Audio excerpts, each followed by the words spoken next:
नमस्कार, welcome to विद्यामिंट। तो हम लोग आज इस वीडियो में बात करेंगे जो बीपीएससी ने 2025 में जितने सारे पेपर कंडक्ट कराए, वो चाहे एमबीआई का हो, डीएसओ का हो, लॉ ऑफिसर का हो, सारे में जितने सारे मैथ के क्वेश्चन पूछे गए थे वो सारे क्वेश्चंस को मैंने कंपाइल किया है। तो ये वीडियो आपके लिए इसलिए इंपॉर्टेंट हो जाता है क्योंकि आने वाला एईडीओ के पेपर में मैथ और रीजनिंग की रोल प्ले करने वाला है। यहाँ पे आप 100% स्कोर कर सकते हैं और 100% स्कोर तभी कर पाएंगे जब आपकी तैयारी अच्छी होगी। और तैयारी अच्छी होने के लिए सबसे ज़रूरी चीज़ तो ये है कि ये देखना कि बीपीएससी का थीम क्या है। मैथ के क्वेश्चन तो पूछे जाते हैं, बट कहाँ से ज़्यादा क्वेश्चन पूछे जाते हैं, कैसे क्वेश्चन पूछे जाते हैं। ऐसे अंधेरे में आपको तो तीर नहीं मार सकते ना, आपको फुल प्रूफ एक स्ट्रेटजी चाहिए होता है कि कैसे आगे बढ़ना है। तो इस वीडियो के बाद एक आइडिया लगेगा कि आपको किस चैप्टर पे कितना टाइम देना है और कौन से चैप्टर स्ट्रांग होने चाहिए। ठीक है, तो फर्स्ट क्वेश्चन स्टार्ट करते हैं बिना किसी देरी के डीएसओ के पेपर से। तो डीएसओ में पेपर था यूनिट डिजिट से। तो यूनिट डिजिट का जो चैप्टर है मैथ में, यूनिट डिजिट बहुत मुश्किल नहीं है, आसान माना जाता है इसे। और यूनिट डिजिट को आसान इसलिए माना जाता है क्योंकि इसमें बहुत सारे नियम्स वगैरह नहीं है, रूल्स नहीं है। तो जैसे यहाँ पे क्वेश्चन दिया रहा आपका, ये बहुत बड़ा नंबर दिया हुआ है, उसके पावर भी बहुत बड़ा, तो ऐसे क्वेश्चन तो रैंडमली देखने में जो लोग यूनिट डिजिट नहीं पढ़े हैं उन्हें तो बहुत मुश्किल लगने वाला है, लेकिन जो जिनको पता है वो बहुत आसानी से कर सकते हैं। वैसे क्योंकि हमें मतलब सिर्फ यूनिट डिजिट से है, तो ये नंबर इतना सारा लिखा हुआ है, इसको कट कर देंगे, इसको कट कर देंगे और इसको कट कर देंगे। हमें मतलब है 4 से, क्योंकि यूनिट डिजिट पे 4 है, इस पे 5 है और इस पे 3 है। तो 4 का यूनिट डिजिट आप उसके पावर में कुछ भी लिख दीजिए, 4 का यूनिट डिजिट वो रिपीट ही होने वाला है। कोई सा भी नंबर हो, उसके पावर कुछ भी लिखा जाए, वो एक स्टेज पे जाने के बाद वो रिपीट करने लगेगा। एग्जाम्पल में आपको 4 दिखाता हूँ मैं। 4 के पावर 1 लिखेंगे तो यूनिट डिजिट पे 4 आएगा। 4 के पावर 2 लिखेंगे तो यूनिट डिजिट पे 6 आएगा। 4 के पावर 3 लिखेंगे तो 4 आएगा। ऐसे ऐसे 4 6 ऐसे ही करता जाएगा। तो मतलब आप देख रहे हैं कि जब आप ऑड पावर में जा रहा है तो 4 आ रहा है, इवन जा रहा है तो 6 आ रहा है, तो हमेशा ऐसा ही होने वाला है। तो यहाँ पे 4 के पावर क्या है, ऑड है, तो यहाँ पे यूनिट डिजिट में क्या आने वाला है, 4 आने वाला है। ठीक है, 5 का क्या है, 5 में अब कोई सा भी उसके पावर पे लिखिए वो 5 ही आएगा। 5 के पावर 1 लिखिए 5 आएगा, 5 के पावर 2 लिखिए 5 आएगा, 5 के पावर 3 लिखिए 5 आएगा, कोई सा भी। ऐसे ही सारे नंबर्स के आपके साइक्लिसिटी होते हैं। 2 का होता है, 2 क्या करेगा कि 4 बार जाते हुए चौथा 4 बार ये करेगा और उसके बाद 5वें बार ये फिर से रिपीट करना शुरू कर देगा। जैसे 2 होगा, 2 के बाद 4 होगा, 4 के बाद 6 होगा, 8 होगा, वैसे करके उसके बाद वो रिपीट करना शुरू कर देगा। 3 का भी साइक्लिसिटी 4 होता है। तो 4 होने की वजह से, साइक्लिसिटी 4 होने की वजह से हम लोग क्या करते हैं ना कि एक रूल बना दिए हैं कि हम लोग 4 से उसमें डिवाइड करेंगे जो भी उसके पावर है। तो सारे में 4 से डिवाइड करने की ज़रूरत नहीं है। जहाँ पे हम लोग आसानी से कर सकते हैं वहाँ पे 4 से डिवाइड करने की ज़रूरत नहीं है। जहाँ यहाँ पे 4 का क्या है, 4 के पावर हमें पता है कि ऑड रहेगा तो 4 ही आएगा यूनिट डिजिट में, तो 4 से डिवाइड करने की ज़रूरत क्या है। और यहाँ पे 625 में 5 का हमें पता है कि 5 ही आता है हमेशा। और 3 का है, 3 का हमें पता है साइक्लिसिटी 4 होता है, तो यहाँ से 4 को हम लोग क्या करेंगे, पावर को डिवाइड करेंगे और रिमाइंडर में जो भी आएगा वही उसका यूनिट डिजिट होता है, उसको उसका पावर ही यूनिट डिजिट होता है। जैसे 3 का पावर है, 3 का इसलिए मैं बोल रहा हूँ कि 3 का आप देखेंगे यूनिट डिजिट, 3 का पावर 1 रहेगा तो 3 आएगा, 3 का पावर 2 रहेगा तो 9 आएगा, 3 का पावर 3 रहेगा तो 7 आएगा, 3 का पावर 4 रहेगा तो 1 आएगा। और उसके बाद 3 के पावर 5 जाएंगे तो फिर से 3, फिर से वो रिपीट करना शुरू कर देगा यही पे। तो इसलिए हम लोग 4 से डिवाइड करते हैं और रिमाइंडर में मान के चलिए 1 आया तो उसका कितना रहेगा, यूनिट डिजिट 3 रहेगा। 2 आया तो यूनिट डिजिट कितना, 9 रहने वाला है। 3 आया तो यूनिट डिजिट कितना रहना, 7 रहने वाला है। और 4 आया तो यूनिट डिजिट 4 या 0, 0 भी आया तो आपका यूनिट डिजिट 1 रहने वाला है। तो यहाँ पे 4 से हम लोग करेंगे, तो 4 से डिवाइड करेंगे तो आपको रिमाइंडर 1 बचेगा, तो 3 के पावर 1 मतलब 3 रहने वाला है। अब इसमें यहाँ पे आप देखेंगे कि 5 से 4 में मल्टीप्लाई करेंगे तो 0 आ जाएगा 20, और 0 से फिर 3 में मल्टीप्लाई करेंगे तो 0 ही रहेगा, तो मतलब यूनिट डिजिट में 0 ही आने वाला है। अब इसमें ये पता चला कि हमें कोई भी क्वेश्चन यदि यूनिट डिजिट का देखना है, उसमें यदि 5 रहे तो आपको बस 5 को ही देखना है कि 5 क्या किसी से मल्टीप्लाई होकर 0 बना रहा है। यहाँ पे 2 भी रहता और 2 भी आता तब भी ये 0 बनाता। ठीक है, तो 5 का भी जो भी रहे, 5 का जैसे 0 का कोई भी आप पावर में लिख दीजिए, वो हमेशा यूनिट डिजिट 0 ही देगा। और 5 में कोई 2 से मल्टीप्लाई होता है, 4 से मल्टीप्लाई होता है तो हमेशा 0 देता है। तो ये इस क्वेश्चन का आंसर क्या होगा, 0 होगा। उसके बाद लॉ ऑफिसर का क्वेश्चन है। लॉ ऑफिसर में देखेंगे, a college lecturer drives to the university every day starting at the same time. If he she drives at 60 kilometre per hour, she drives 12 minute lates. तो वो जब 60 kilometre पे जाती हैं तो 12 मिनट लेट पहुंचती हैं। If she drives at 25 kilometre per hour, she arrives 4 minute early. मतलब 4 मिनट पहले पहुंच जाती हैं यदि 75 किलोमीटर, तो 60 किलोमीटर पर आवर जाने के बाद उनका 12 मिनट्स लेट होता है, ठीक है। और यदि 75 किलोमीटर पर आवर जाएंगी तो वो 4 मिनट अर्ली पहुंच जाती हैं। तो ये जो आप टाइम देख रहे हैं कितना का डिफरेंस आ रहा है, ये कितना आ रहा है, पहले तो 12 मिनट लेट पहुंच जाना और 4 मिनट पहले पहुंच जाना, तो ये पूरा 16 मिनट का डिफरेंस हो गया। यहीं पे बहुत लोग गलती करते हैं डिफरेंस निकालने में। तो यहाँ पे 16 मिनट डिफरेंस हो गया, 4 मिनट पहले पहुँच जा रहे हैं कहीं पे और 12 मिनट कोई लेट। जैसे 10 बजे पहुँचना था तो कोई लोग 10 बजे में 4 मिनट पहले था, 9:56 पे पहुँच गया, और कुछ लोग 10:12 पे पहुँचा, तो दोनों का डिफरेंस कितना हो गया, 16 मिनट हो गया, ठीक है। तो यहाँ पे डिफरेंस कितना आ रहा है, 16 मिनट का। और स्पीड एंड टाइम डिस्टेंस से क्वेश्चन बीपीएससी बहुत बार पूछता है, तो इसका फॉर्मूला बहुत ज़्यादा होता नहीं, क्योंकि आपको पता है कि यदि डिस्टेंस में हम लोग स्पीड से या फिर आपका टाइम से डिवाइड करेंगे तो आपका स्पीड आएगा, स्पीड से डिवाइड करेंगे तो टाइम आएगा।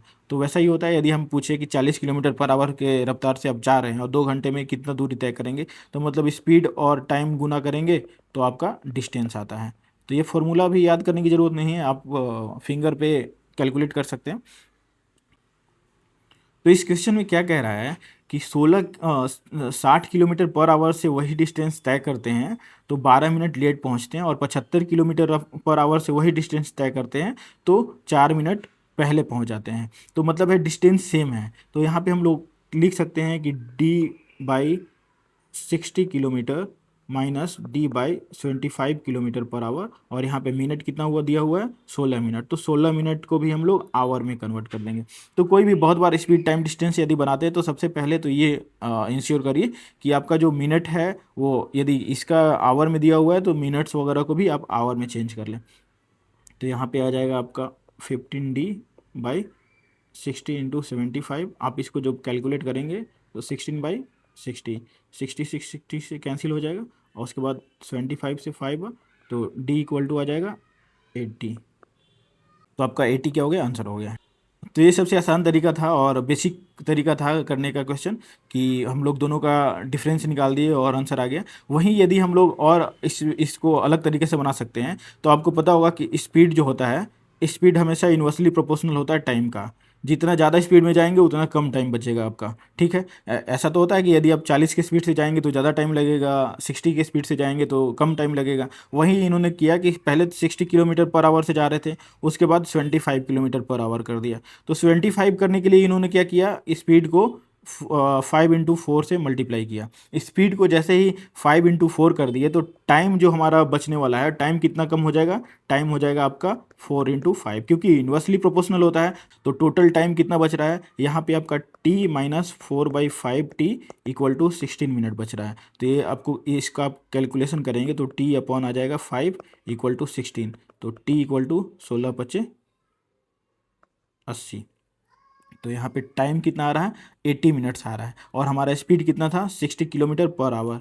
तो 80 मिनट्स में कितना हम लोग डिस्टेंस तय करेंगे, 80 किलोमीटर। तो आपका 80 किलोमीटर आंसर आ जाएगा। तो ऐसे भी बना सकते हैं, ठीक है। नेक्स्ट क्वेश्चन क्या है, the distance of two places is 15 kilometre, ठीक है। A map scale is 1:30,000, the distance between those two places on the map in centimetre. तो मैप पे जो भी मानचित्र दिखाया जाता है वो सेंटीमीटर में दिखाया जाता है, और सेंटीमीटर रिप्रेजेंट करता है बहुत बड़े डिस्टेंस को, और डिस्टेंस कितना यहाँ पे रिप्रेजेंट करा है, 30,000 सेंटीमीटर। मतलब ये कहना चाह रहा है कि एक मैप है, मैप का 1 सेंटीमीटर रिप्रेजेंट कर रहा है ग्राउंड लेवल का 30,000 सेंटीमीटर को। तो 30,000 सेंटीमीटर को, और ये पूछ क्या रहा है कि 15 किलोमीटर को आप मैप के स्केल पे कितना सेंटीमीटर में रिप्रेजेंट करेंगे, ठीक है। तो 1 सेंटीमीटर क्या कर रहा है, रिप्रेजेंट कर रहा है 30,000 सेंटीमीटर को। तो हम लोग ऐसा करेंगे, 1 किलोमीटर का निकाल लेंगे, 1 किलोमीटर कितने सेंटीमीटर में आ रहा है, उसके बाद 15 किलोमीटर निकल जाएगा। तो 1 किलोमीटर निकालने के लिए हमें जो ये है 30,000 सेंटीमीटर, तो उसको चेंज करना पड़ेगा। तो 30,000 सेंटीमीटर में पहले तो आपको पता होगा कि 100 सेंटीमीटर इक्वल टू 1 मीटर होता है, और 1000 मीटर इक्वल टू 1 किलोमीटर होता है। तो यहाँ पे 30,000 है, 30,000, तो 30,000 में 2 जीरो जाएगा तो ये 300 मीटर हो जाएगा, और 300 मीटर को किलोमीटर में कन्वर्ट करने के लिए 1000 से डिवाइड कर देंगे, तो ये आ जाएगा आपका 3/10 किलोमीटर। तो 3/10 किलोमीटर बराबर आ रहा है 1 सेंटीमीटर। तो 1 किलोमीटर इक्वल टू आ जाएगा, इधर 10 चला जाएगा, तो 10/3 सेंटीमीटर बराबर 1 किलोमीटर। तो 1 किलोमीटर इक्वल टू इतना सेंटीमीटर आ रहा है, तो 15 किलोमीटर का हमें मेजर करना है। तो 15 इसमें 15 से मल्टीप्लाई करेंगे, 3 से 5 तो 50 सेंटीमीटर आ जाएगा। आसान था ये जो आपका रिप्रेजेंट कर रहा है 1 सेंटीमीटर इक्वल टू 30,000 सेंटीमीटर। तो 30,000 सेंटीमीटर को आपको किलोमीटर में कन्वर्ट करना है। 1 किलोमीटर इक्वल टू कितना सेंटीमीटर होगा, तो 1 किलोमीटर इक्वल टू आ जा रहा है 10/3 सेंटीमीटर। और इसी को फिर 15 किलोमीटर में हम लोग निकाल देंगे, तो 15 से इसमें मल्टीप्लाई हो जाएगा 10/3, तो ये आ जाएगा 50 सेंटीमीटर। ठीक है, नेक्स्ट क्वेश्चन देखेंगे हम लोग। द एवरेज ऑफ नंबर, ये दिया है 2510 दिया है, 2520 दिया है, 2530 दिया है, 2540 दिया है। तो आप एक देख रहे हैं ये एक सीरीज में बढ़ रहा है, मतलब इनका डिफरेंस दोनों का सेम आ रहा है। तो बहुत बार तो ये होता है कि मान के चलिए मैं आपसे कहूँ 1 2 3 4 5 6 7 8 9 के बीच का, यदि इसका नंबर इस इतने सारे नंबर का हम पूछे आपसे कि एवरेज क्या होगा, तो ऑब्वियस बीच वाला नंबर एवरेज होता है। आप ऐसे कैलकुलेट करके, एवरेज का क्या नियम क्या है कि सबको पहले हम लोग जोड़ दें, उसके बाद उतना से डिवाइड कर दें। तो 1 2 से सबको जोड़ देंगे और हम लोग 9 से डिवाइड करेंगे प्लस करके। तो आप जब डिवाइड करेंगे तब भी ये आपका 5 ही आएगा। और जब सेम डिफरेंस होता है तो बीच वाले नंबर को हम लोग एवरेज बोल देते हैं। आप 2 4 6 8 10 12, 1 2 3 4 5 6, 6 नंबर है और एक ले लेते हैं 14। तो इसमें बीच वाला नंबर क्या है, 8 है, 3 इधर और 3 इधर, तो इसका एवरेज कितना हो जाएगा, 8 हो जाएगा। ये आप प्लस करके भी डिवाइड करेंगे तब भी ये 8 ही आने वाला है। ठीक है, आप जैसे देख लीजिए 2 4 4 2 6 6 12, 12 8 20 20 30 30 12 42 42 12 56 हो गया। और 56 में कितना से हम लोग डिवाइड करेंगे, 1 2 3 4 5 6 7 7, तो ये डिवाइड 8, यही 8 आ रहा है। तो ये रूल है। ठीक है, अब यहाँ पे ये था कि ऑड नंबर होगा तब, और इवन नंबर यदि यहाँ पे 12 नहीं होता, अब हम लोग ऐसे कर सकते हैं कि यहाँ पे 14 नहीं होता, सिर्फ और सिर्फ आपका इतना नंबर दिया हुआ है, 1 2 3 4 5 6, 6 नंबर दिया हुआ है। तो 6 नंबर को हम लोग क्या करते हैं कि बीच वाला दोनों को जोड़ के इसको 2 से डिवाइड कर देंगे। ये पूरा जोड़ने की ज़रूरत नहीं है, वैसे भी आप कर सकते हैं कि पूरा आप जोड़े और उसके बाद डिवाइड करें, तो उतना में आपका टाइम बहुत ज़्यादा वेस्ट होने वाला है। तो बीच में इसका कितना नंबर है, 1 2 3 4 5 6 7 8 9 10, 10 है, तो हमें बीच में 2 लेना पड़ेगा, आपका 5 और 6 लेना पड़ेगा। ये 2 नंबर 1 2 3 4 इधर भी, 1 2 3 4 इधर भी, तो ये दोनों को हम लोग ऐड करके 2 से आप डिवाइड कर देंगे, तो आपका कितना आ जाएगा।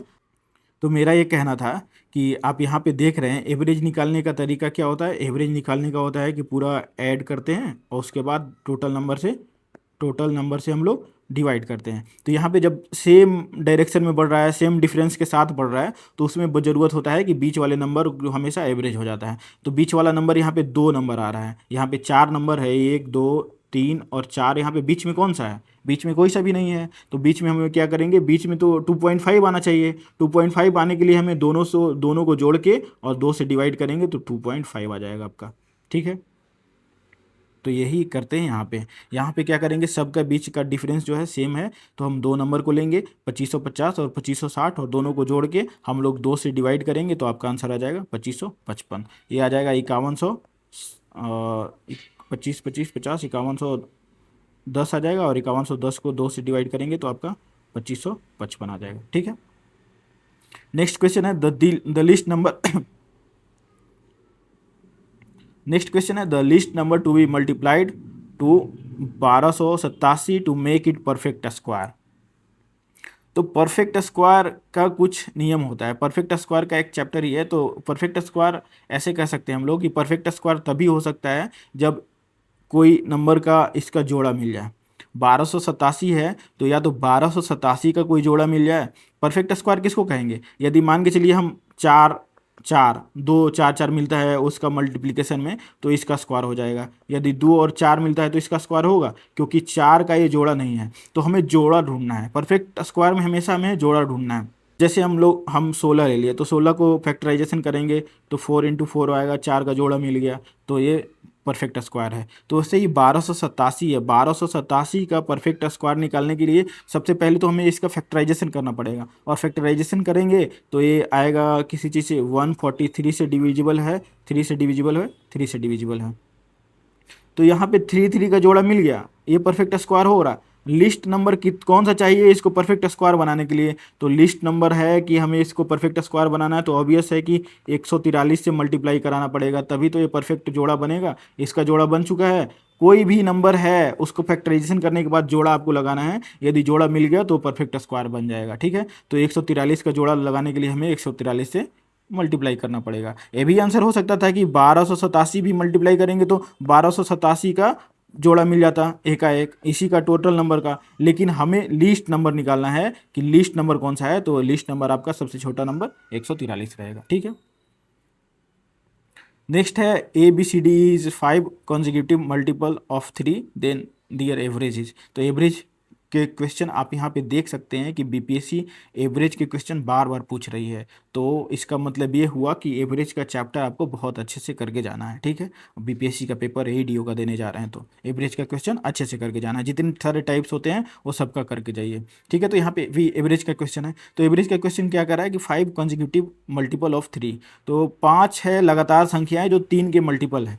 तो हम डायरेक्ट ऐसा करते हैं कि मन में अपने एक 3 ले लेते हैं, 6 ले लेते हैं, 9 ले लेते हैं, 12 ले लेते हैं, 5 है तो 15 ले लेते हैं, 1 2 3 4 5 ले लिए। ठीक है, देन दियर एवरेज इज, तो इसका एवरेज निकालने के लिए क्या होगा, फिर से मैं बताता हूँ आपको कि इसमें 5 नंबर है तो एवरेज इसका कितना हो जाएगा, 9 हो जाएगा।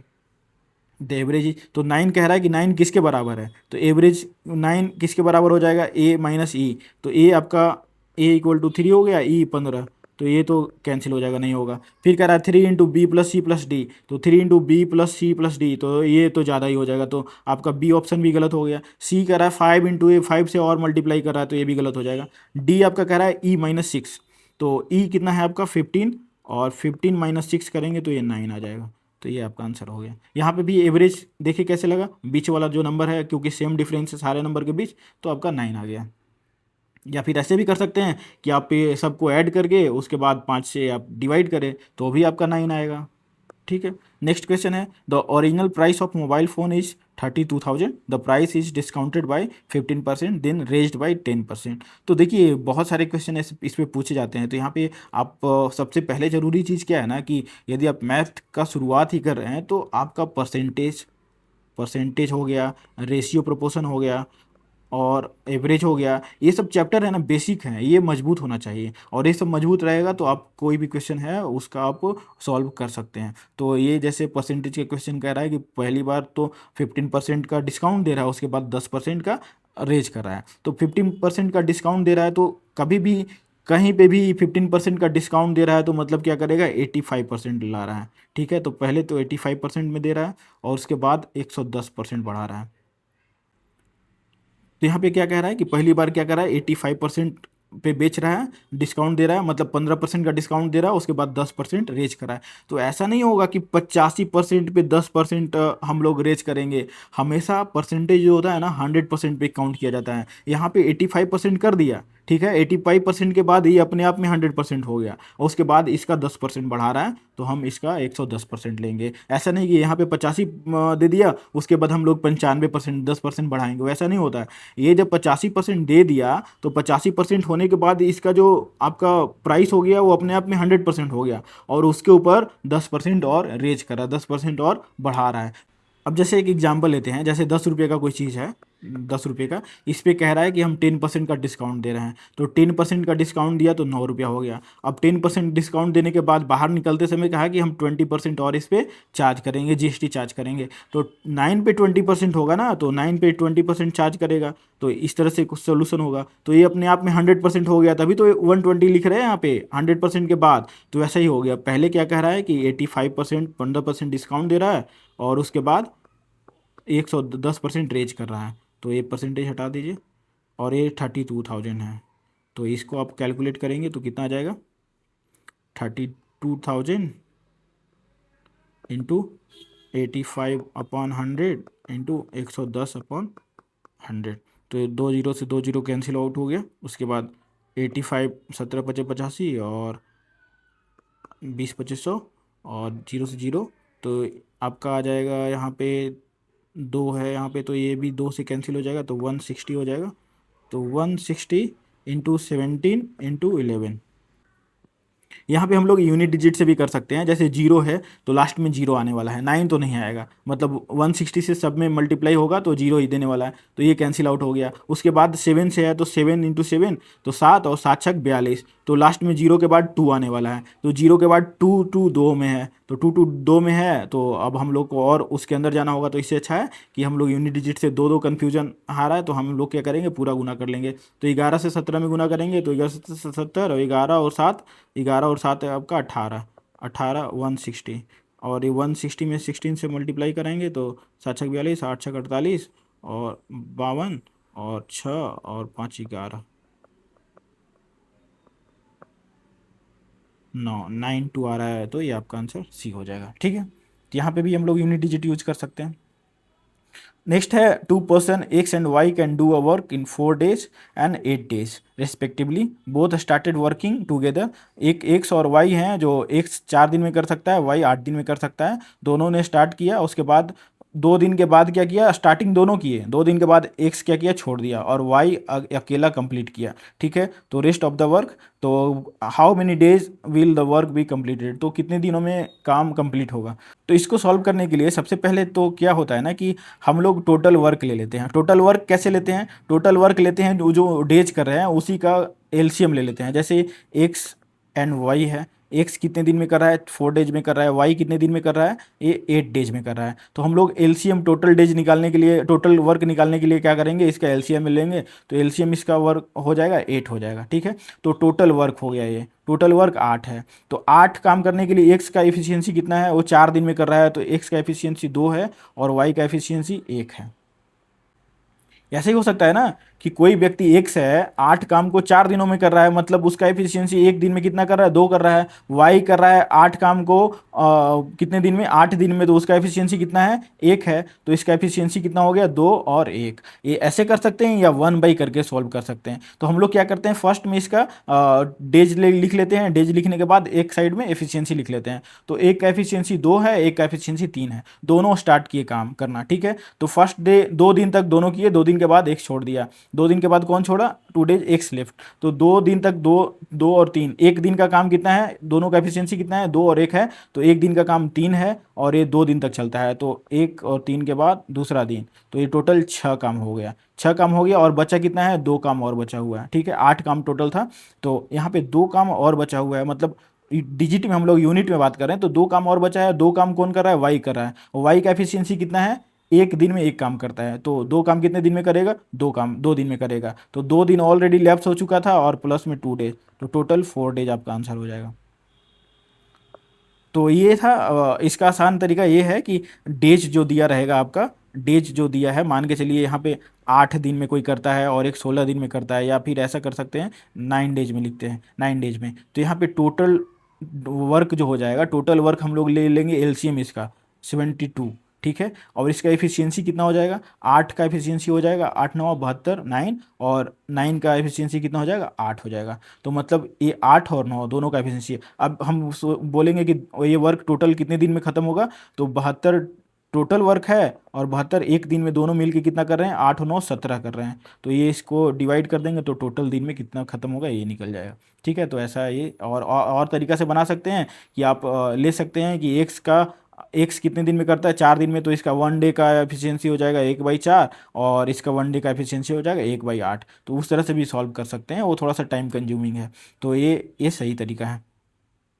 नेक्स्ट है the number of amongst the following which is divisible by 15 36 40 and 25। अब ये क्वेश्चन आया मेरे पास, तो ये क्वेश्चन को करना होता तो ये क्वेश्चन को हम सेकंड में ही उड़ा देते। वो कैसे, वो इस तरीके से यूनिट डिजिट से। यूनिट डिजिट से कैसे, अब कोई भी नंबर को इतने सारे नंबर से डिवाइड करना है और वो डिविजिबल होना चाहिए, तो डिविजिबल होने के लिए सबसे ज़रूरी चीज़ है कि यूनिट डिजिट भी डिविजिबल होना चाहिए। अब कोई भी नंबर 75 से तभी डिविजिबल होगा जब उसके यूनिट डिजिट 0 होगा या 5 होगा। 0 और 5 नहीं होगा तो कोई भी नंबर उसका 75 से डिविजिबल नहीं होता। तो यहाँ पे हम लोग को देख कर पा रहे हैं कि सब में 0 है, तो मतलब चलिए 75 तो पास कर गया। ठीक है, उसके बाद 40 से डिवीजन करने के लिए, तो 40 से डिविजिबल तभी होगा जब वो 4 से डिविजिबल होगा।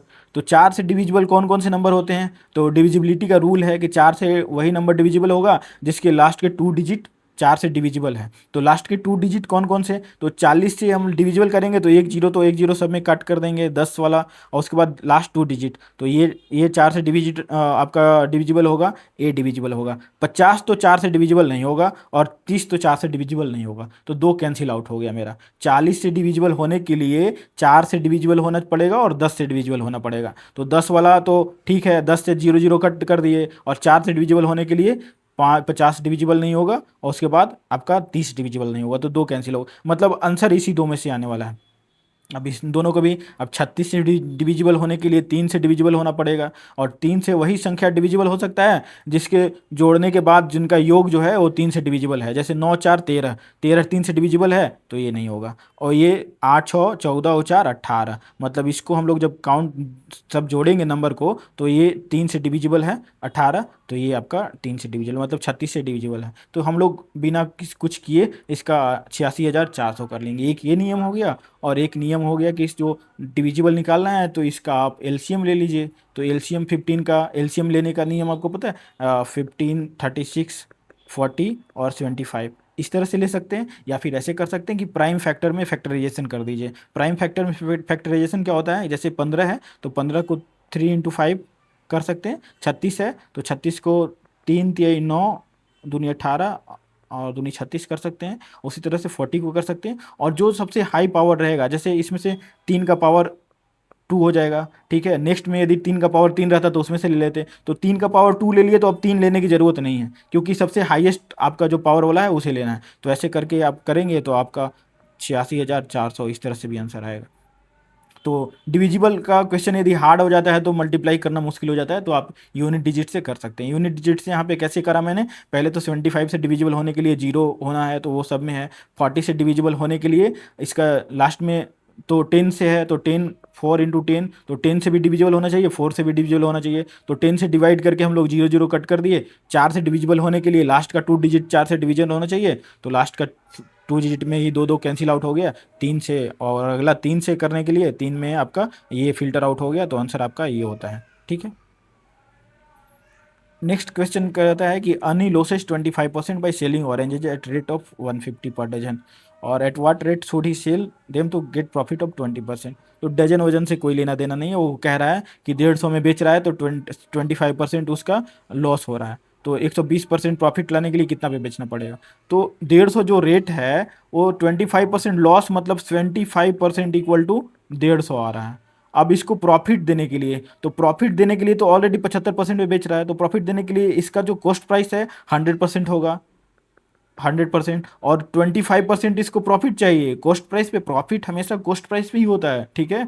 तो ऐसा नहीं है कि 25% पे 20% इसको प्रॉफिट चाहिए, इसको 100% पे 20% प्रॉफिट चाहिए, तो इसको 120% इक्वल टू निकालना होगा, तभी तो प्रॉफिट। तो 25% वो इक्वल टू 150 हो गया, तो ये आ जाएगा 2, तो 1% इक्वल टू आ जाएगा आपका 2, तो 120% इक्वल टू आ जाएगा आपका 120, 2 इंटू 120 करेंगे तो 240 आ जाएगा। तो ये आंसर आसान था ये, ठीक है। तो हमेशा जो प्रॉफिट परसेंट होता है वो कॉस्ट प्राइस में निकलता है, ये ध्यान रखिएगा। ऐसा नहीं कि 75% पे हम 20% निकाल दिए तो प्रॉफिट हो गया, 75% पे 20% निकालेंगे तो वो और लॉस में ही रहेगा।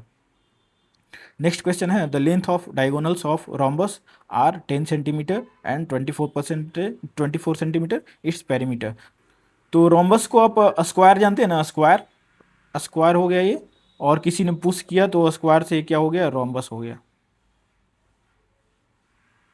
ठीक है। इसके कुछ रूल्स होते हैं, जैसे इसमें क्या होगा, डायगोनल्स है, डायगोनल्स हो गए, ये डायगोनल्स क्या करेंगे, एक दूसरे को बाइसेक्ट करते हैं, मतलब इसका दोनों बराबर होगा, ठीक है, और एक दूसरे को 90 डिग्री पे कट करते हैं, और इसका लंबाई दोनों का बराबर होगा, मतलब ये दोनों आपस में बाइसेक्ट करते हैं एक एक दूसरे को। तो ये यहाँ पे भी राइट एंगल बन जाता है। यहाँ पे आप देखेंगे जब इसको पूरा कट करके निकालेंगे तो ये देख रहे हैं एक राइट एंगल बन रहा है यहाँ पे, ये देखिए ये राइट एंगल बन गया, यहाँ पे एक राइट एंगल बन गया, यहाँ पे एक राइट एंगल बन गया, यहाँ पे एक राइट एंगल बन गया। तो ये कह रहा है रोम्बस में 10 सेंटीमीटर और 24 सेंटीमीटर डायगोनल्स है। तो एक डायगोनल्स मान के चलिए जो छोटा वाला है वो 10 सेंटीमीटर है, और बड़ा वाला कितना है, 24 सेंटीमीटर है। तो ये एक हाफ इसका निकाले तो ये 5 5 हो जाएगा, क्योंकि दोनों तो हाफ हाफ है, ये 12 12 हो जाएगा, 12 12। तो राइट एंगल का फॉर्मूला ही होता है कि एक यदि 5 है एक 12 है तो एक 13 आ जाएगा। 5 का स्क्वायर प्लस 12 का स्क्वायर अंडर रूट करेंगे तो 169 आ जाएगा। 169 आपका 13 तो 5 12 का एक ट्रिपलेट चलता है। खैर उतना नहीं भी जानेंगे तो आप इतना समझ लीजिए कि जब जो इनका डायगोनल्स होता है, डायगोनल्स एक दूसरे को बाइसेक्ट करता है, मतलब बीच में काटता है, तो 10 दिया है तो 5 हो जाएगा, और ये 12 दिया है तो ये आपका 24 दिया है तो 12 हो जाएगा। अब ये 5 12 हो गया तो इसका जो भुजा निकालने के लिए हमें क्या करना पड़ता है कि ये जो डायगोनल्स का हाफ है d1/2 का स्क्वायर प्लस d2/2 का स्क्वायर करेंगे तो आपका इसका भुजा निकल जाएगा। तो भुजा इसका 13 निकल जाएगा। तो पेरीमीटर का क्वेश्चन रहता है तो इसका पूछा जाता है कि कितना में घेरा जा सकता है। इसका एक वायर है, कितना में घेरा जा, कोई सा भी क्वेश्चन है तो इसमें 4 एरिया, 4 इसका आप देख रहे हैं कि इसका भुजा दिखाई दे रहा है, तो 4 भुजा का लिए 4 से मल्टीप्लाई करेंगे तो अब 13 × 4 52 आंसर हो जाएगा। ठीक है। अब वही स्क्वायर का भी आप तो देखेंगे, पेरीमीटर निकालेंगे तो 1 2 3 4, तो 4 से आप इसमें मल्टीप्लाई करेंगे तो इसका भी निकल सकता है। तो ये कुछ रूल्स थे, जैसे रोम्बस का, रोम्बस से क्वेश्चन पूछे जाते हैं। रोम्बस का जो डायगोनल है एक दूसरे को बाइसेक्ट करती है 90 डिग्री पे। नेक्स्ट आपका ट्रेन से क्वेश्चन पूछ रहा है। ट्रेन से पूछ रहा है the length of train is 140 metre. तो एक ट्रेन का लेंथ है 140 मीटर का है। ठीक है। Speed is 60 kilometre per our, 60 kilometre per our. ठीक है। A dog is running in the same direction, और डॉग भी इसी डायरेक्शन में रन कर रहा है 18 किलोमीटर पर आवर के अनुसार। तो अब यहाँ पे सबसे पहले जब दो चीज़ एक साथ रनिंग कर रहा हो तो हम लोग को उसका पैरेलल स्पीड निकालना पड़ता है। पैरेलल स्पीड निकल रहा है, अब ये होता कि डॉग उसके अगेंस्ट में भाग रहा होता तो स्पीड डबल हो जाता है। ठीक है। लेकिन डॉग एक साथ चल रहा है तो कुछ स्पीड डॉग के भी होंगे, कुछ स्पीड ट्रेन के भी होंगे। तो रिलेटिव स्पीड निकालने के लिए हमें क्या करना होता है कि ट्रेन के स्पीड से डॉग के स्पीड को माइनस करना होता है। तो टोटल 60 किलोमीटर पर आवर है या 18 किलोमीटर पर आवर है, तो ये रिलेटिव स्पीड कितना हो जाएगा, 18 इसमें से 52, तो 42 किलोमीटर पर आवर हो जाएगा रिलेटिव स्पीड। अब 42 किलोमीटर स्पीड होगा तो मान के चलिए एक डॉग है, डॉग को पार करने के लिए एक ट्रेन जा रही है, डॉग को पार करने के लिए ट्रेन को पूरा अपना जो ट्रेन की लंबाई है उतना डिस्टेंस तय करना पड़ेगा डॉग को पार करने के लिए। यहाँ से लेके यहाँ तक आना पड़ेगा। तो कितना डिस्टेंस ले रहा है, ये अपने लंबाई का ही डिस्टेंस ले रहा है। तो कोई चीज़ यदि पर्सन होता है, यहाँ पे डॉग होता, पर्सन होता, उसको पार करने के लिए 140 मीटर तो चलना पड़ेगा। तो 140 मीटर चलने के लिए स्पीड कितना हो गया, relative speed 42 kilometre per our. तो 140 मीटर को आप ऐसा भी कर सकते हैं, किलोमीटर पर आवर से है तो मीटर पर सेकंड में चेंज कर सकते हैं। तो 42 किलोमीटर पर आवर है तो मीटर पर सेकंड में आप जैसे ही बड़ा से छोटा में करते हैं तो 5/18 से मल्टीप्लाई कर दीजिए तो आपका आ जाएगा ये मीटर पर सेकंड में। तो कितना है, 140 है, 140 42 इंटू 5/18, तो 18 ऊपर चला गया। तो यहाँ से हम लोग देख सकते हैं, यहाँ से कट करेंगे तो 3×6 = 18, 3×6 = 18, 7×6 = 42, 7 हो गया, और 5×6 हो जाएगा तो 5×2 = 10, और 8×5 = 40, 28 हो गया, 7×4 = 28, 4×3 = 12, तो 12 सेकेंड आपका आंसर आ गया। समझ गए। मतलब कोई भी ट्रेन है उसको कोई भी उसके रिलेटिव स्पीड निकालना है, पहले तो वो कोई उसके साथ दौड़ रहा है तो यदि जो डॉग है उसके अगेंस्ट में दौड़ रहा होता तो दोनों स्पीड 60 और 18 ऐड हो जाता। ठीक है, क्योंकि फास्ट पास करता है, और तभी आपको डॉग का पास करने के लिए वो ट्रेन का जो अपना लंबाई है उतना दूरी तो तय करना पड़ेगा। यदि आप खड़े हो किसी प्लेटफॉर्म पे, यदि ट्रेन को आपसे पास होना है तो जितना ट्रेन की लंबाई है उतना दूरी तो तय करना ही है, तभी तो ट्रेन पास कर पाएगी ना। तो ये आपका हो गया। तो स्पीड टाइम डिस्टेंस का क्वेश्चन पूछा जा रहा है तो ये थीम आपको बहुत अच्छे से करके जाना है। स्पीड टाइम डिस्टेंस में बोट से भी होते हैं, कुछ ट्रेन से क्वेश्चन होते हैं, तो ये अच्छे से करके जाना है। नेक्स्ट है आपका एसओ का क्वेश्चन का। तो एसओ में फर्स्ट क्वेश्चन तो है एक्स का, ये एलजेब्रा का बहुत ही फेमस क्वेश्चन है। तो x + 1/x = 3 दिया है, तो x के पावर 7 + 1/x के पावर 7 का क्वेश्चन पूछ रहा है। तो ये निकालने के लिए आसान होता है, देखने में आपको बहुत हार्ड लगेगा बट ये आप जब सॉल्यूशन करेंगे इसका तो बहुत आसान। तो इसका कुछ रूल्स वगैरह हैं तो वो याद करने की ज़रूरत नहीं है। आप यहाँ पे क्या करेंगे कि x⁻7 निकालना है तो हम ऐसा कर सकते हैं कि x के पावर 4 + 1/x के पावर 4 ये, और x⁻3 + 1 को x⁻3, ये दोनों आपस में मल्टीप्लाई करेंगे तो निकल जाएगा। तो पहले तो हमें x के पावर 4 निकालना पड़ेगा। x के पावर 4 निकालने के लिए हमें x दोनों तरफ स्क्वायर करना पड़ेगा। तो यहाँ से हम लोग करते हैं, x + 1/x = 3 है तो दोनों तरफ स्क्वायर करेंगे बोथ, तो x² + 1/x² + 2 × x × 1/x + 2ab हो गया, और इक्वल टू हो जाएगा 3×3 = 9, ये हो गया। अब यहाँ पे देखेंगे तो x कैंसिल हो जाता है, x² + 1/x² = 9 माइनस 2 जाएगा तो 7 आएगा। तो हमेशा इतना बराबर इतना है, तो आपका आंसर क्या होता है कि आपका एन स्क्वायर माइनस टू, जो आपका एन दिया है वैल्यू उसका स्क्वायर और माइनस टू कर देंगे, तो X to the power 4 plus 1 by X के पावर 4 कितना हो जाएगा, 749 माइनस 2 करेंगे तो ये आपका आ गया 47। ठीक है, तो एक्स टू दी एक्स के पावर 4 प्लस 1 बाई एक्स के पावर 4 निकल गया। अब हमें एक्स क्यूब निकालना है, तो क्यूब का क्या फॉर्मूला होता है, a cube plus b cube plus 3ab, तो 3 into x into 1/x into a plus b, x plus 1/x equal to उधर भी क्यूब हो जाएगा, तो 3 3 9 30 27 हो जाएगा। ठीक है, तो यहाँ पे आप देखेंगे एक्स एक्स कैंसिल हो जाएगा, तो x cube plus 1/x³ plus 3, और इसका वैल्यू हमें पता है 3, तो 3 3 9 हो जाएगा इक्वल टू 27 हो जाएगा। तो यहाँ 9 उधर जाएगा, तो x cube plus 1/x³ equal to आ जाएगा 18 आ जाएगा। तो ये दोनों निकल गया, एक्स के पावर 4 और एक्स के पावर क्यू निकल गया। अब दोनों को हम लोग मल्टीप्लाई करेंगे तो आपका एक्स के पावर 7 आएगा, 1/x के पावर 7 आएगा, और प्लस एक्स प्लस 1/x बचेगा। ठीक है, और इसका जो मल्टीप्लाई करेंगे तो 47 इंटू 18। ठीक है, अब यहाँ पे मल्टीप्लाई करेंगे तो ये वैल्यू कितना आ जाएगा, 3 आ जाएगा। तो ये 18 से 47 में मल्टीप्लाई करेंगे तो 8 सते 56, तो 8 सते 18 और 47 में मल्टीप्लाई करिए 47 इंटू 80, 18 में 8 सते 56, 8 चौके 32 और 5 37, 7 4 6 846 आ रहा है। 846 में से 3 उधर जाएगा तो 843 आपका आंसर आ जाएगा। तो ये जो बहुत मुश्किल नहीं था, इसमें क्या निकल के आया, फार्मूला क्या निकल के आया। तो दिक्कत ये होता है ना कि फर्स्ट हम लोग इनिशियल स्टेज पे होते हैं, तब से फार्मूला यूज करना शुरू कर, पहले आपको बेसिक सीखना है कि बेसिक में कैसे फार्मूला डेराइव होता है, तब आप अप्लाई कर पाएंगे। तो यहाँ पे हम लोग को फार्मूला क्या निकला कि x plus 1/x equal to कोई 3 दिया हुआ है, तो स्क्वायर निकालने के लिए क्या होगा, एन स्क्वायर माइनस 2, तो स्क्वायर निकल जाएगा। क्यूब निकालने के लिए क्या होगा, एन क्यूब माइनस 2n, मतलब यहाँ पे इस क्यूब निकालेंगे तो एन क्यूब 3 3 9 27 और माइनस 2n, तो 2n नहीं सॉरी 3n हो जाएगा। तो 3n कितना हो जाएगा, 9, तो इक्वल टू 18। तो यहाँ पे ही देखिए 18 आया था, हम लोग 18 डिराइव किए थे बेसिक से। तो ये फॉर्मूला है आपका, तो पहला एन स्क्वायर माइनस 2 और एन क्यू माइनस 3n।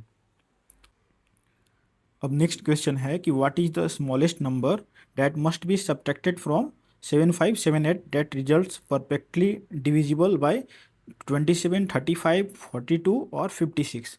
तो यहाँ पे भी डिविजिबल का आपका चैप्टर आ गया। तो डिविजिबिलिटी का चैप्टर आपको अच्छे से करना पड़ेगा, क्योंकि बीपीएससी बार बार डिविजिबिलिटी से क्वेश्चन पूछ रही है। अब ये क्वेश्चन है, लेकिन क्वेश्चन आसान होते हैं। अब जो क्वेश्चन आया है, ये क्वेश्चन मेरे पास आता तो मैं 1 सेकेंड में भी इसका सॉल्व कर देता, 1 सेकेंड में ही। वो कैसे, यूनिट डिजिट से। यूनिट डिजिट मैंने बताया। अब कोई भी नंबर को इतने सारे नंबर से डिविजिबिलिटी कराना है, इतने सारे नंबर से कटना चाहिए, तो इसको कटने के लिए उसका यूनिट डिजिट भी कटना चाहिए। अब जैसे 5 से कोई नंबर तभी कट सकता है जब उसके लास्ट में या तो 5 होगा या 0 होगा।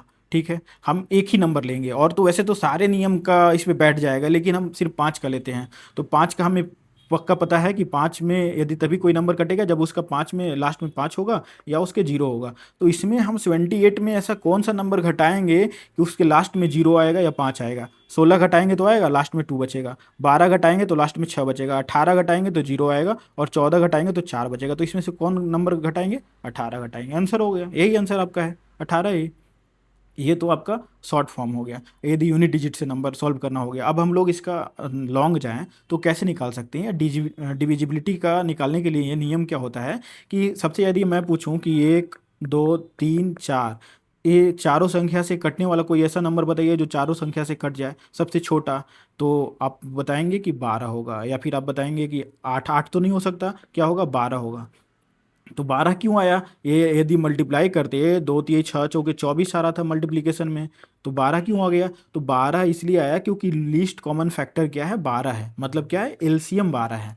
तो हमें कोई भी नंबर से यदि उसको काटना है, ढेर सारा नंबर है, तो हम क्या करते हैं, उसका एलसीएम निकालते हैं। तो यहाँ पे क्या करेंगे हम लोग, 27 का, 35 का, 42 का, 56 का एलसीएम निकालेंगे। तो एलसीएम आप निकालेंगे तो एलसीएम में आपका जो नंबर आएगा उसमें से आप कितना माइनस करेंगे तो ये घटेगा। तो ये नंबर जो आएगा आपका आएगा लगभग लगभग 7560। और 7560 में कह रहा है कि 7578 दिया हुआ है, तो इसमें से कितना हम लोग सब्ट्रैक्ट करेंगे? तो सब्ट्रैक्ट करने के लिए कितना आएगा आपका? 18 आएगा। तो इसमें से 18 घटाएंगे तो 7560 आपका आंसर आ जाएगा। ये एलसीएम निकालने का एक और तरीका है जो हम लोग प्राइम नंबर से निकाल सकते हैं। कोई भी नंबर है उसको आप फैक्टराइजेशन कर दीजिए। जैसे 27 है तो दो तो नहीं आएगा यहाँ पे, 3 × 3 × 3 आ जाएगा। ठीक है, दूसरा है 35 है तो 7 × 5 आ जाएगा। तीसरा है 42 है तो 7 × 3 × 2 आ जाएगा। और नेक्स्ट है 56, तो 2 × 2 इंटू 2 दूनी 4 दूनी 8 और ये हो जाएगा 7। तो यहाँ पे हम लोग ये 1 2 3 4 नंबर हो गया। अब 4 नंबर में आपका प्राइम नंबर कौन कौन सा है? पहला तो 2 है, 3 है, 5 है और 7 है। इसका 2 का सबसे हाईएस्ट आपका पावर किस में मिल रहा है? तो इसमें मिल रहा है 2 × 3। 3 का हाईएस्ट पावर किस में मिल रहा है? अब जब 2 का पावर 3 लिए ना तो 2 का सारा कट गया, अब 2 का किसी का नहीं लेना है। 3 का किस में मिल रहा है? 3 का इसमें मिल रहा है, 3 का पावर 3 है। 5 का किस में मिल रहा है? 5 का पावर 1 है। और 7 का किस में मिल रहा है? 7 का पावर 1 है। तो मतलब हाईएस्ट जो पावर है 7 का, इसमें भी 1 है, 1 है, इसमें भी 1 है। यदि 2 रहता तो 2 वाला ले लेते। तो अब इसको हम लोग मल्टीप्लाई करा देंगे तो 8 हो जाएगा, 3 × 3 = 29, 27 हो जाएगा, और 5 हो जाएगा और 7 हो जाएगा। तो 8 और 27 में मल्टीप्लाई कराइए तो ये हो जाएगा 35। 35 × 8 × 27 हो गया, 7×5 = 35। अब 35 से 8 में मल्टीप्लाई करेंगे तो 8×5 = 40, 8×4 = 24 और 4 28 × 27। तो 27, 28 और 27 में मल्टीप्लाई करेंगे, 8×7 = 56 और 7×2 = 14 और 5 19, 8×2 = 16, 2×2 = 4, 1 5, 6 9 6 15, 5 5 1 6 1 7। तो आपका कितना आ रहा है? 7560 आंसर। तो इसमें 7560 ऐसा नंबर है जो लीस्ट कॉमन फैक्टर है, मतलब ये चारों नंबर से डिविजिबल है। तो हमारा नंबर कितना दिया हुआ है? 7578 दिया है। तो इसमें से कितना माइनस करना पड़ेगा? 18 माइनस करना पड़ेगा। तो ये इतना लॉन्ग प्रोसेस हो गया। शॉर्ट प्रोसेस, यूनिट डिजिट से 35 से कटने के लिए क्या है? 0 आना चाहिए लास्ट में। 0 क्योंकि आसान रहता है ना, तो आप ऐसे पकड़ सकते हैं। ऐसा अब आप ये बोलना शुरू कर देंगे कि दूसरा में 0 होता तो क्या करते? अब दूसरे में किसी और में 0 होता तो हम किसी और को पे लेते हैं, 4 से डिविजिबिलिटी उसका लास्ट 2 डिजिट करते, तब भी आ जाता आंसर हमारा। तो ये हो गया। ठीक है, नेक्स्ट आपका है the side of a square is 12 metre. अब साइड और पेरीमीटर, पेरीमीटर मतलब होता है किसी चीज़ का पेरीमीटर, मतलब घेरने में कितना वायर लगेगा। तो 4 × 1 2 3 4, तो 4 × ए हो जाएगा, 4 × भुजा, 4 भुजा हो जाता तो बच्चों 48। ठीक है, फॉर्मूला याद करने की। अब इसमें भी डायगोनल्स होते हैं, और डायगोनल्स होते हैं, डायगोनल्स का आप देखेंगे तो ये डायगोनल्स क्या करता है? राइट एंगल बनता है। मतलब ये हो जाएगा आपका बेस, और ये हो जाएगा परपेंडिकुलर, और ये हो जाएगा हाइपोटोनियस। तो यहाँ पे भी राइट एंगल से हम लोग सॉल्व, इसका विकर्ण होता है √2a हो जाता है। अब इसका डायगोनल का मैं फॉर्मूला बता देता हूँ। जैसे डायगोनल निकालना है तो यहाँ पे आप देखेंगे कि राइट एंगल में क्या होता है कि सब बराबर होता है, जो डायगोनल है सारा बराबर है, तो ये राइट एंगल बनाता है। राइट एंगल में क्या क्या होता है? एक परपेंडिकुलर होता है, एक बेस होता है, और एक हाइपोटोनियस होता है। तो यहाँ पे हम लोग मान के चलिए उसका जो भुजा दिया हुआ है ए दिया हुआ है। ठीक है, तो ए से हम लेते हैं तो ये पे क्या होता है कि p² b², ये भी बराबर है, ये भी बराबर है। तो a² हो जाएगा p² + b²। अब a² हो गया तो a² हो जाएगा p² और b² दोनों बराबर है, तो हम लोग कर सकते हैं √p² + p²। तो a² हो जाएगा आपका 2p², और 2p², तो a = हो जाएगा √p, क्योंकि स्क्वायर है तो बाहर निकल जाएगा तो √2p। तो इसका जब भी यदि डायगोनल दिया हुआ है या फिर आपका इसका भुजा दिया हुआ है तो हम लोग निकाल सकते हैं। नेक्स्ट क्वेश्चन क्या है? नेक्स्ट क्वेश्चन है 2 numbers exceed the third number by 35% and 50%। तो थर्ड नंबर से कंपेयर कर रहा है 35% और 50%। तो थर्ड नंबर हम लोग 100 ले लेते हैं, तो 2 नंबर हो जाएगा 135 हो जाएगा और 150 हो जाएगा। ठीक है, अब ये क्या कह रहा है कि what is the percent of second number is the first. What is the percent of second number? तो percent of second number, of वाला जितना जाता है वो नीचे जाता है। ठीक है, और ऊपर वाला पूछ रहा है कि फर्स्ट नंबर सेकेंड नंबर का कितना है। यहाँ पे लोग कंफ्यूज करते हैं। तो ऑफ जिसका पूछ रहा है ना, ऑफ ऑफ वो नीचे जाएगा, ऑफ मतलब नीचे वाला। और ये 135 पूछ रहा है फर्स्ट नंबर 150 का कितना है, तो 100 कर देंगे तो आपका आ जाएगा ये 15 दिया 150 और 10 और ये 15 9 35, तो 90% इसका आंसर आ जाएगा। सॉरी ये। ठीक है, नेक्स्ट क्वेश्चन है the compound interest exceed the simple interest on certain principal by 1.20 rupees at annual interest rate 4% over 2 year. तो सिंपल इंटरेस्ट एक होता है, एक कंपाउंड इंटरेस्ट होता है। तो सिंपल इंटरेस्ट में क्या लगता है कि परपेचुअल 4% लग रहा है तो एवरी ईयर 4% लगेगा। तो 2 साल में 4% यदि सिंपल इंटरेस्ट था तो 2 साल में 8% लगेगा। वही CI कंपाउंड इंटरेस्ट क्या होता है कि 4% तो लगता ही है। अब 4% अगला में क्या करेगा कि ये 4% पे भी 4% लगेगा, तो 8% ये हो जाता है और प्लस 4% पे 4% लगता है, तो मतलब 0.60% हो जाता है। 4% का 4% कितना होगा? 0.4% इंटू 4%, 100, तो चौचौ के 16, 16/100, तो 0.16%। तो मतलब क्या आ रहा है कि 8% तो ये टोटल आ रहा था सिंपल इंटरेस्ट, और इसका कंपाउंड इंटरेस्ट कितना आता है? 8.16% आ जाएगा। ठीक है, मतलब 0.6% बढ़ जाता है सिंपल इंटरेस्ट से कंपाउंड इंटरेस्ट, और आपको पता होगा कि कंपाउंड इंटरेस्ट ज़्यादा होता है। तो ये कह रहा है कि सिंपल इंटरेस्ट और कंपाउंड इंटरेस्ट में 2 साल में 1.2 रुपीज़ का डिफरेंस आया, मतलब 0.616% में कितना आया? 1.20। ठीक है, तो इसको हम लोग वो कर देते हैं, पॉइंट हटाते हैं, तो 16% इक्वल टू आ जाएगा 120। और हमें निकालना कितना है? तो what is the principal amount? तो प्रिंसिपल अमाउंट कितना होता है? 100% होता है। तो 100% इक्वल टू हो जाएगा 120/60 इंटू 100, तो आ जाएगा आपका 8, 60, 4, और ये आ जाएगा 30, 25 दिए 75, 750 इसका आंसर आ जाएगा। ठीक है, नेक्स्ट है 1/2 of the number is 96, what is the 67% of. तो यहाँ पे आप देख सकते हैं कि बीपीएससी का थीम क्या है कि बीपीएससी बार बार परसेंटेज वगैरह से क्वेश्चन पूछ रही है। तो एवरेज परसेंट आपका एकदम से कंप्लीट होना चाहिए, चाहे परसेंटेज में कितना भी। यहाँ पे देखिए, यहाँ पे क्या था, यहाँ पे 2 नंबर से जो कर रहे थे ऑफ द सेकेंड, तो ये सब कंसेप्ट जो है ना आपका बिल्कुल क्लियर होना चाहिए, तभी आप एग्जाम हॉल में 100% एक्यूरेसी के साथ क्वेश्चन कर पाएंगे। ठीक है, तो नेक्स्ट क्वेश्चन क्या है? 1/2 ऑफ द नंबर इज 96। तो हाफ ऑफ द नंबर मान के चलिए, हाफ ऑफ द नंबर ही ले लिए, 1 इक्वल टू कितना है? 96 दिया हुआ है। तो टोटल नंबर कितना हो जाएगा? 96 इंटू 2 हो जाएगा, 96 इंटू 2, 6 दूनी 12, 9 दूनी 18, 1 19, 192 हो जाएगा। और 67% पूछ रहा है, तो ये जो है नंबर ये 100% है। 100% आपका 192 हो जाएगा, तो इसका 60% कितना हो जाएगा? तो 192 इंटू 67/100 कर देंगे। ठीक है, तो ये आपका इसमें मल्टीप्लाई कराते हैं तो 67%। वैसे मल्टीप्लिकेशन का बहुत शॉर्ट शॉर्ट फार्मूला भी है, बट यहाँ पे आपको जानने की ज़रूरत नहीं है इतना ज़्यादा, उससे आसान तरीके से आप कर लेंगे। तो 7 दूनी 14, 9 7 63, 64, और 7 और 6 13, ये हो जाएगा 6 दूनी 12, और 9 छक 54, 1 55, और 6 और 5 11, तो 4 6 8 2 1। तो यहाँ पे आ रहा है कि आपका 128.64, तो 128.64 ये हो गया। अब यहाँ पे हम लोग यूनिट डिजिट से भी कर सकते थे, इतना हमें मल्टीप्लाई करने की ज़रूरत ही नहीं पड़ती। हमें पता है कि यहाँ पे 6 और 2 में मल्टीप्लाई करते तो कितना आता? लास्ट में 4 आता। तो हमें पता है कि 6 और 4 में इसमें कौन सा 4 है? ये नहीं है, ये नहीं है, ये नहीं है, तो ये है।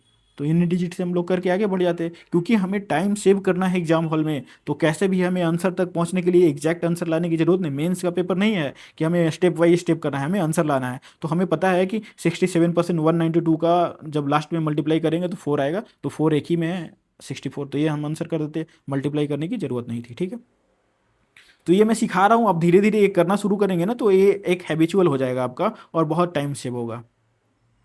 नेक्स्ट है a car completes the journey in 15 hours travelling at the first half of the distance at 20 kilometre per hour and remaining half 30 kilometre. मतलब हाफ डिस्टेंस जो है 20 किलोमीटर पर आवर के रफ्तार से जाता है और हाफ 30 किलोमीटर। तो इसका तो सीधा हम लोग ऐसे भी निकाल सकते हैं, जैसे 15 किलोमीटर है, 50 आवर है, तो इसमें हम लोग करेंगे एक्स प्लस वाई 50, और अपन हो जाएगा 2 इंटू 30 इंटू 20। आप ये कितना आ रहा है? 15 आ रहा है, तो ये हो जाएगा 50 अपन 6, 3 दूनी 6 दूनी 12, 1200 इक्वल टू 15। तो ये 15 और 15, तो बाती 36, 360 किलोमीटर इसका आंसर आ जाएगा। ठीक है, ऐसे भी हम लोग निकाल सकते हैं। अब आप इसका फॉर्मूला मतलब आप बेसिक से जाना चाहते हैं, तो जैसे मान के चलिए हाफ ऑफ डिस्टेंस ले रहा है, तो हाफ हम लोग डिस्टेंस मान सकते हैं डी, या डी 2D यहाँ पे मान लेंगे तो आसानी होगा, क्योंकि हाफ ऑफ चल रहा है, तो टोटल डिस्टेंस मान लेते हैं 2D। तो हाफ डिस्टेंस क्या कर रहा है? हाफ डिस्टेंस 1D हो जाएगा, 20 किलोमीटर पर आवर के रफ्तार से चल रहा है। अब डिस्टेंस अपॉन स्पीड क्या हो जाएगा, टाइम होता है, और उसका हाफ डिस्टेंस कितना चलता है 30 किलोमीटर, और टाइम कितना लग रहा है 15 आवर्स लग रहा है। ठीक है, तो आप इसको जब कैलकुलेट करेंगे तो कैलकुलेट करने के बाद 50D अपॉन आ जाएगा 20 × 30 बराबर 15। तो ये हो जाएगा आपका 5 से 3 कट जाएगा और 0 से 0 कट जाएगा, तो नीचे आ जाएगा आपका 20 × 60। तो D/60 = 3, तो D इक्वल टू 6×3 = 18, 180। तो 1D इक्वल टू 180 आया। हमने क्या कहा था कि टोटल डिस्टेंस हम लोग का 2D है, तभी हाफ हाफ लिए थे ना, तो 18×2 = 36, 360 आ जाएगा। 2D equal to 360 kilometre. ठीक है, तो बेसिक से भी हम लोग कर सकते हैं।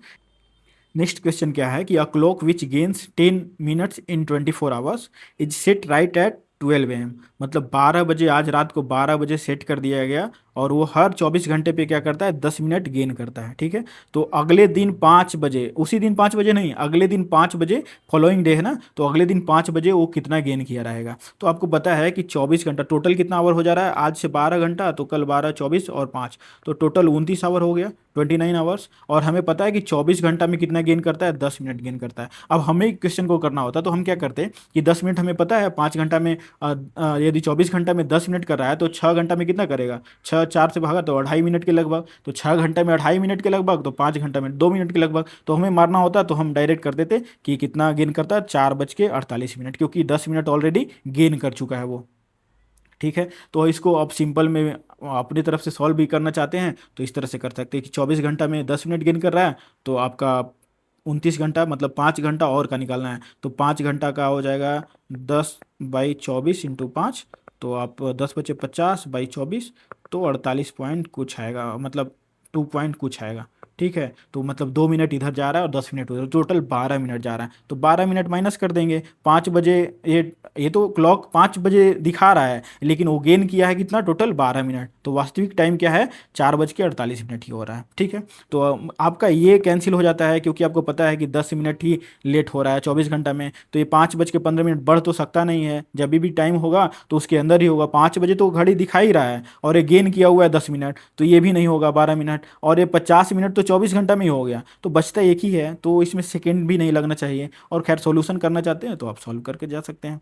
ठीक है, नेक्स्ट क्वेश्चन है 3 metals cube with the as of length 3 centimetre, 4 centimetre, 5 centimetre are melted together to form the one larger cube assuming no metal is lost. तो कह रहा है कि छोटा छोटा क्यूब्स हैं, उनको पिघला के एक बड़ा क्यूब बनाया गया। तो क्यूब में वॉल्यूम क्या होता है, क्यूब का वैल्यू 3 डायमेंशनल है, तो 3 डायमेंशनल का किसी चीज़ का वॉल्यूम जाएंगे तो वॉल्यूम हो जाएगा एक क्यूब। ठीक है, तो एक कौन कौन सा है, ये तीनों का हम लोग क्या करेंगे, वॉल्यूम निकाल देंगे। तो इसका 3 3 9 30 27, 3 + 4 का क्यूब और +5 का क्यूब हो जाएगा, 3 3 9 30 27 हो जाएगा, और प्लस 64 हो जाएगा, और प्लस 125 हो जाएगा। तो इसको हम लोग 7 4 11, और 7 4 11 और 5 16, 6 2 8 और 12 12 8 20 और 1 21, 216 हो जाएगा इसका। अब कह रहा है कि बड़ा वाला जो क्यूब बनता है तो बनेगा, तो बड़ा वाला एक क्यूब इक्वल टू 216 है, तो इसका लेंथ क्या हो जाएगा, तो ये 6 6 36 216, तो 6 सेंटीमीटर आ जाएगा इसका आंसर।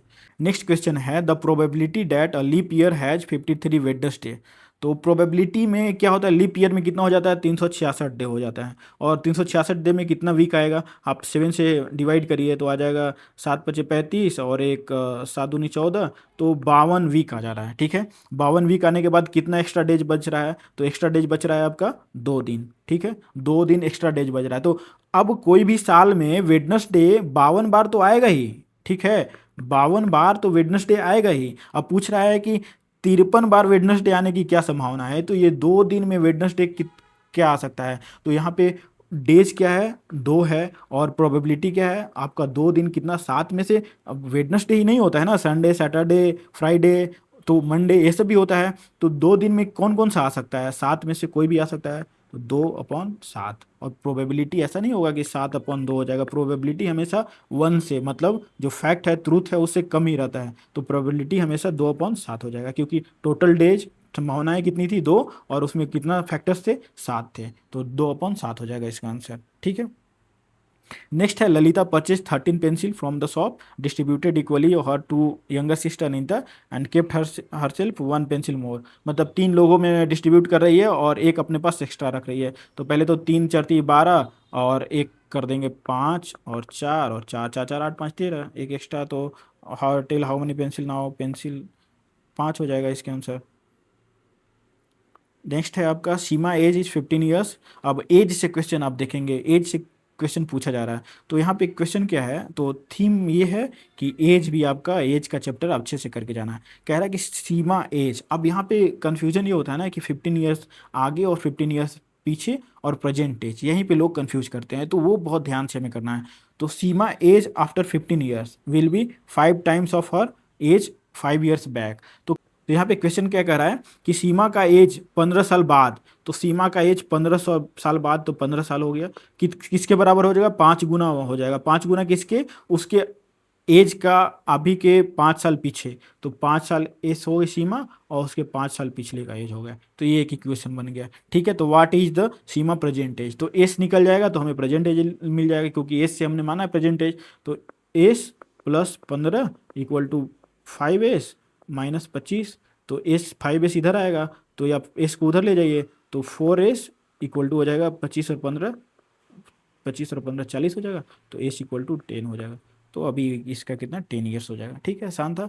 उसके बाद एक और क्वेश्चन है, Monu cycle city A to B at 18 kilometre and return back B 12 kilometre, find the average है। तो देखिए यहाँ पे एवरेज जर्नी, तो यहाँ पे एवरेज से बार बार क्वेश्चन पूछ रहा है, स्पीड एंड टाइम डिस्टेंस से, तो ये भी आपको अच्छे से करके जाना है। यहाँ पे हम लोग को क्या करना है, अब 18 हम कोई भी डिस्टेंस ले सकते हैं, यहाँ पे कोई डिस्टेंस का हमें रेस्ट्रिक्शन नहीं लगा रहा है। तो हम ऐसा लेंगे डिस्टेंस जो 12 और 18 से दोनों से कट जाए। तो 36 किलोमीटर ले लेते हैं, 36 किलोमीटर ले लेंगे तो आसान रहेगा। तो मान के चलिए टोटल डिस्टेंस 36 किलोमीटर है। तो एक बार 36 किलोमीटर जा रहा है 18 किलोमीटर की रफ्तार से, तो ये 18 किलोमीटर की रफ्तार से जा रहा है तो 2 आवर लगेगा, और 12 किलोमीटर की रफ्तार से आ रहा है तो 3 आवर लगेगा। तो टोटल 5 घंटा लग जा रहे हैं उसको कितने डिस्टेंस तय करने में, 36 आने में और 36 जाने में, तो 72 किलोमीटर। तो इसको 72 को 5 से आप डिवाइड करेंगे तो 14 पचे 70, और ये 14.4 आ जाएगा इसका, क्योंकि आप देखिए 14 और 0.4, तो ये 4 से कट जाएगा। तो 14.4 किलोमीटर पर आवर इसका एवरेज हो गया। नेक्स्ट है एज, यहाँ से फिर से एक एज का क्वेश्चन है। तो age, the as of Vikas and Vinod. अब विकास और विनोद वी करना है, वी के और अपॉन वी डी कितना आया आपका 3/2 है। अब इसको हम लोग कह सकते हैं 2VK minus 3VD equal to 0। एक इक्वेशन बन गया। दूसरा इक्वेशन में क्या कह रहा है कि the ratio of their age will be 4 after 5 years. तो VK प्लस 5 और VD प्लस 5, दोनों का एज 5 साल के बाद, तो मतलब दोनों का 5 साल बढ़ेगा ना। और एक कह रहा है कितना हो जाएगा 4/3 हो जाएगा। तो यहाँ पे 3VK प्लस 15/4VD प्लस 20। तो इक्वेशन सेकेंड बन गया। अब इक्वेशन को सॉल्व करेंगे। अब जैसे यहाँ पे VK 3VK minus 4VD equal to 5 हो जाएगा, और दूसरा इक्वेशन क्या था 2VK minus 3VD equal to 0। अब इसको सॉल्यूशन तो आप दोनों को बराबर करना है, तो इसमें 2 से मल्टीप्लाई कर दे, इक्वेशन सॉल्व करना तो आता होगा।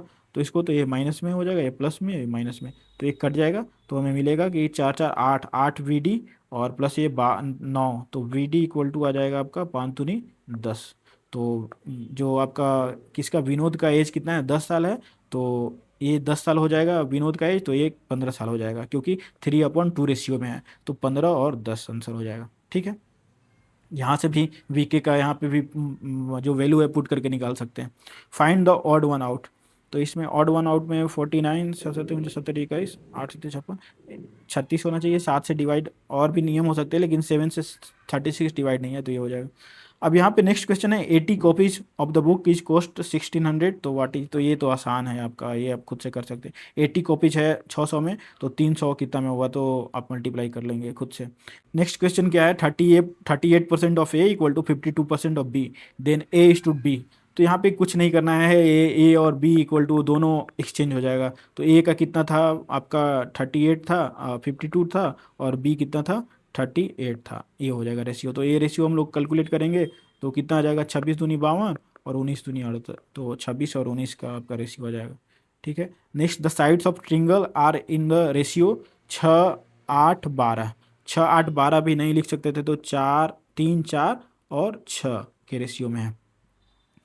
अब कह रहा है कि ट्रिंगल कैसा होगा, तो ट्रिंगल का एक रूल होता है, जैसे राइट एंगल रहेगा तो राइट एंगल रहता है तो 3 4 5 का रेशियो में रहता है, 3 3 9 4 4 16 50 25, मतलब लास्ट वाला जो हाइपोटेन्यूस होता है दोनों के स्क्वायर का अंडर रूट होता है, तो ये होता है। यदि आइसो स्केल होता 3 3 या 5 होता, या फिर ऐसा कुछ होता 3 3 4 होता, दो दो भुजा बराबर होता। इस पे तीनों भुजा, ये जो रेशियो दे दिया है, रेशियो से हमें पता चला है कि तीनों भुजा अलग अलग है। इक्विलेटरल होता तो तीनों भुजा 3 3 3 होता, तो यहाँ पे एक ही बच जाता है स्केलिन। स्केलिन का ही होता है कि तीनों भुजा अलग अलग होता है, क्योंकि राइट एंगल होता तो 3 4 5 के ट्रिपलेट में आता। अब यहाँ पे 3 4 6 है तो 3 4 5 तो है नहीं, तो ये आपका स्केलिन आता है, राइट एंगल नहीं होगा।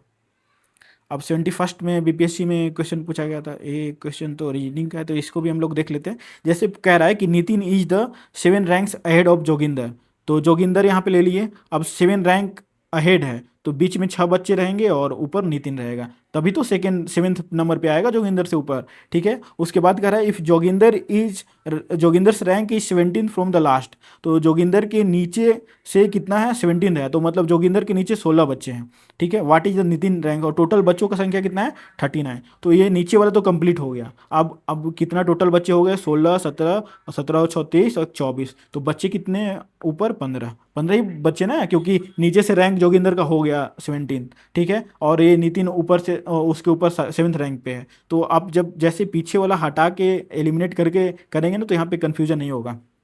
तो अब क्या कह रहा है कि Nitin rank from the beginning, तो ऊपर से नितिन से रैंक का कितना है, तो 15 बच्चे उधर हैं और ये मिला के तो 16वें नंबर पे बैठा हुआ है, तो 16 आंसर हो गया इसका। नेक्स्ट क्वेश्चन है एज से। देखिए एज से फिर से क्वेश्चन पूछ रखा है, तो यहाँ पे कह रहा है कि एज में मैंने क्या बताया है, कुछ बातों का ध्यान रखना है कि 4 साल 5 साल पीछे कह रहा है, 2 साल पीछे कह रहा है, 10 साल आगे कह रहा है, बस उसी को माइनस कर देना है। तो अभी क्या कह रहा है कि राहुल का जो एज है, Rahul is 3 times as old as Seema, तो कह रहा है कि राहुल का जो एज है सीमा से 3 गुना है, तो राहुल का एज हो गया और सीमा का 3 गुना होगा 3s। राहुल का एज प्रेजेंट एज आर मान लिए और सीमा का प्रेजेंट एज एस मान लिए, ठीक है। उसके बाद कह रहा है कि Lakshmi was twice as old as Rahul 4 years ago, मतलब लक्ष्मी जो है राहुल के एज से 2 गुना थी 4 साल पहले, तो लक्ष्मी का एज 4 साल पहले इक्वल टू राहुल का एज 4 साल पहले 2 गुना था। ऐसे हम लोग इक्वेशन बना सकते हैं, क्या दिक्कत है। लक्ष्मी का 4 साल एज पहले और राहुल के 4 साल पहले का 2 गुना था, ठीक है। दो अब कह रहा है कि अभी इन 4 years राहुल विल बी 31, तो 4 साल बाद R+4 राहुल कितना हो जाएगा 31 साल का, तो अभी राहुल का एज कितना है 27 है। अब राहुल का एज 27 है तो सीमा का एज कितना हो जाएगा 27, जब ये 27 है तो ये 3 गुना है तो 9 हो जाएगा।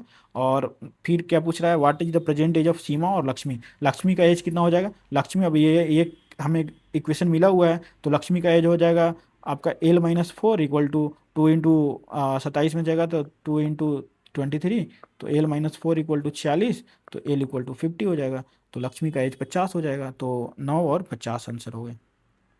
तो ये आपका टोटल जितना सारा मैथ था अभी तक 2025 में वो पूछा गया था।